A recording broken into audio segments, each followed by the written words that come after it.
श्रोताओं, ये समय है सद्भावना दिखाने का, इंसानियत के रास्ते पर चलने का, मानवता की परिभाषा को जीवन में उतारने का, कोरोना योद्धाओं का आदर करने का, उनके सम्मान का। नमन उन लोगों को जो अपने जीवन की परवाह किए बिना जुटे हैं कोरोना वायरस के विरुद्ध इस लड़ाई में। ये योद्धा हैं कोरोना समरांगन के, जिनका मंत्र है सेवा भावना। सुरक्षा के उपाय अपनाते हुए सभी को सुरक्षित रखना, यही संकल्प है उनका। शासन और स्वास्थ्य विभाग सहित पुलिस और स्वच्छता से जुड़े लोग तैयार हैं इस लड़ाई में प्रतिभागिता के लिए। आपको मिलवाएं ऐसे कोरोना योद्धा से जिनका नाम है नीलू मसीह। आपसे बात की मनोज कुमार ने। श्रोताओ, हमारे साथ हैं अपने परिवार से दूर और ऐसे लोगों का इलाज करने वाली एक नर्स। आइए बात करते हैं टेलीफोन पर। मैं नीलू मसीह बोल रही हूँ। जी नीलू मसीह जी, इस समय आपकी जिम्मेदारी और ज्यादा बढ़ जाती है क्योंकि कोरोना वायरस का संकट लगातार हमारे देश में प्रकोप करता जा रहा है। किस तरीके से आप मैनेज कर रही हैं अपने परिवार को, और एक मेडिकल के क्षेत्र में हैं आप, तो किस तरीके से मैनेज कर पाती हैं? कि रिस्पॉन्सिबिलिटीज तो काफी बढ़ गई हैं। मैनेज करना थोड़ा डिफिकल्ट भी होता है, लेकिन ये जिस तरह हमारी फैमिली की स्थिति, रिस्पॉन्सिबिलिटीज हैं, जिम्मेदारियां हैं, ऐसी हमारी को सोसाइटी के लिए, अपने प्रोफेशन के लिए भी जिम्मेदारियां हैं। तो जैसे एक फैमिली हमारा परिवार है, परिवार के सदस्य है, ऐसी हमारी सोसाइटी भी है। और मैं तो ये मानती हूँ कि जितने भी लोग हैं हमारे परिवार का हिस्सा है और इनको प्रिवेंशन करना, प्रोटेक्ट करना हमारी जिम्मेदारी है। बिल्कुल सही कहा नीलू जी आपने। निस्संदेह एक परिवार तो होता ही है हमारे लिए, लेकिन देश सेवा भी हमारे लिए महत्वपूर्ण होती है।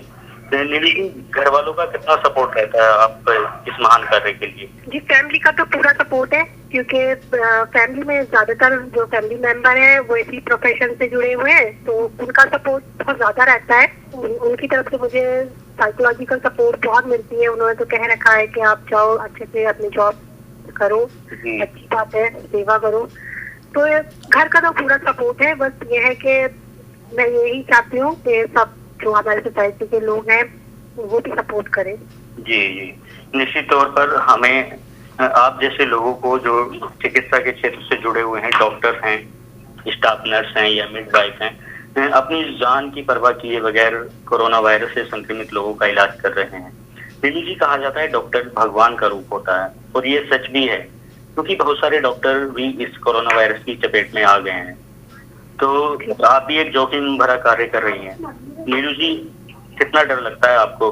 डर तो नहीं लगता, क्योंकि अगर डर लगता तो हम शायद ये प्रोफेशन ज्वाइन ही नहीं करते। डर, क्योंकि जब हम ट्रेनिंग पीरियड में होते हैं तो वो शायद डर निकल चुका होता है। अब तो फिर ये लगता है कि अगर कोई से इन्फेक्टेड है पर्सन तो उसको बस प्रोटेक्ट करना है, किसी तरीके से बचाना है, बस इतना ही सोचते हैं। जब सामने मरीज होता है तो वो डर वह सब निकल जाता है।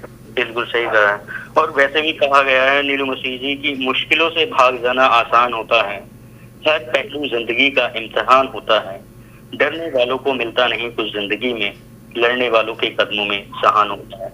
निस्संदेह आप एक महत्वपूर्ण कार्य में जुटी हुई हैं।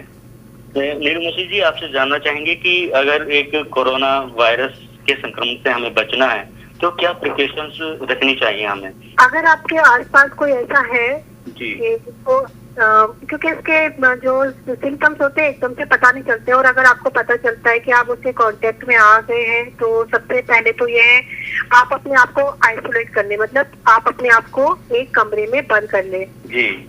आप अपने परिवार के लोगों से भी बिल्कुल ना मिले। आपका घर, मतलब आपका जो रूम है वो बंद रहे, और आपको बार बार हाथ धोने हैं, मुंह पे कपड़ा या मतलब मास्क लगा के रखना है, और बाहर तो बिल्कुल नहीं निकलना है। उसके बाद आप जो है, अगर आपको सिम्टम लगते हैं, आप में है, आप स्वास्थ्य विभाग को इन्फॉर्म कीजिए, क्योंकि ज्यादातर लोग आजकल ये कर रहे हैं कि बता नहीं रहे हैं। इससे जो है वो अपने परिवार को भी इससे प्रताड़ित कर रहे हैं, और सोसाइटी में जो है और लोगों को भी होगा, आसपास के लोगों को होगा। इसलिए इससे डरे नहीं, बल्कि अगर आपको ऐसा सिम्टम लगता है, आप किसी कांटेक्ट में आ गए हैं या आपको लग रहा है आपको सिम्टम है या किसी और को है, तो आप स्वास्थ्य विभाग को इन्फॉर्म कीजिए। जी, बिल्कुल सही कहा आपने कि स्वास्थ्य विभाग को इन्फॉर्म करना ही चाहिए।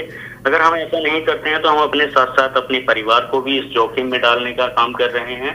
नीलू जी, क्या कहेंगी ऐसे लोगों से जो कोरोना संक्रमित हो चुके हैं या जो कोरोना वायरस की वजह से पैनिक हैं, डरे हुए हैं और सहमे हुए हैं, तो इसमें पैनिक होने की तो कोई बात नहीं है, क्योंकि ऐसा नहीं है कि बीमारी ठीक नहीं हो रही है। बहुत से पेशेंट हैं जो रिकवर हुए हैं, बहुत ठीक हुए हैं, ऐसा नहीं है। लेकिन अगर आप छुपाएंगे, बीमारी नहीं बताएंगे, तो उससे ज्यादा परेशानी है। उससे आप जो है, क्योंकि ये चेन की तरह चलता है कि आपके कांटेक्ट में जितने लोग आएंगे वो इन्फेक्टेड होंगे, उनके कांटेक्ट में जो आएंगे वो इन्फेक्टेड होंगे, तो ऐसे ये बहुत बढ़ता जाएगा। जिस तरीके से अब हाल के दिनों में हमने देखा है कि मरीज एकदम से बढ़े हैं, वो इसीलिए बढ़े हैं।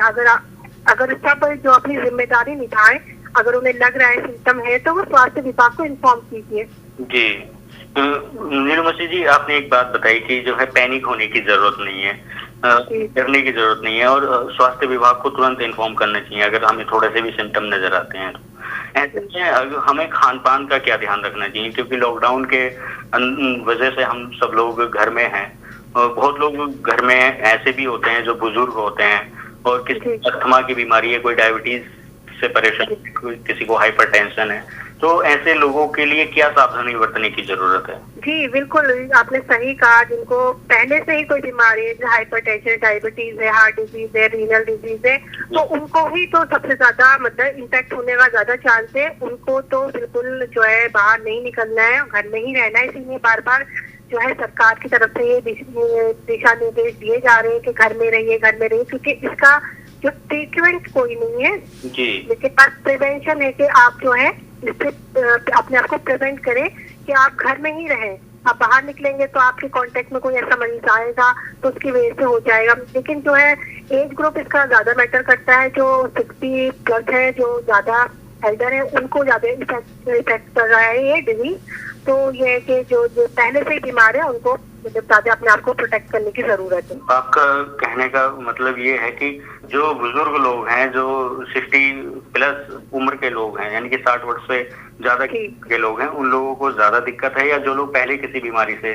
जी जी, सही बात, बिल्कुल सही कहा आपने। जिसको अस्थमा है, हार्ट डिजीज है, या मतलब कोई भी अगर पहले से कोई डिजीज है तो उनको अपने आप को ज्यादा प्रोटेक्ट करने की जरूरत है। और खान पीन में तो ये है, आप जो न्यूट्रिशन डाइट है वो आप फॉलो कीजिए, लीजिए। इम्यूनिटी तो है कि मतलब मस्त है कि आपकी इम्यूनिटी अच्छी होगी तो आप उस डिजीज से बॉडी खुद ही लड़ सकती है। तो खान पीन का भी ध्यान रखना बहुत जरूरी है, खान पीन का ध्यान रखिए। और सबसे अच्छी बात यह है कि हमारी सरकार ने जो दिशा निर्देश दिए हैं और सही टाइम पे लॉकडाउन करा, जिसे बहुत से लोग फॉलो नहीं कर रहे हैं, बस मैं उनसे कहूंगी कि उसे फॉलो कीजिए।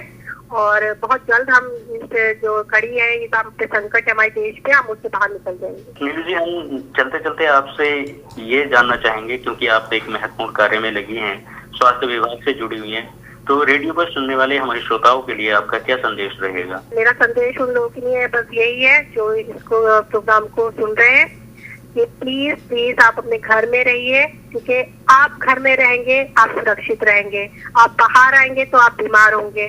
तो सबसे अच्छी बात है ये, आप घर में रहिए। आप अपने परिवार को बचा सकते हैं, ऐसा करके अपने आप को बचा सकते हैं और आसपास के लोगों को बचा सकते हैं और देश को बचा सकते हैं।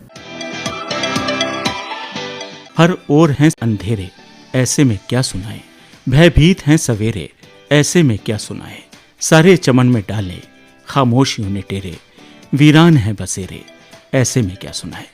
जरूर खत्म होगी ये वीरानगी, जरूर टूटेगा ये सन्नाटा, फिर आएगा हंसता मुस्कुराता हुआ नया सवेरा और दूर होगा निराशा का ये अंधेरा। हमारे इन कोरोना योद्धाओं का यही विश्वास है, यही आस, यही प्रयास है।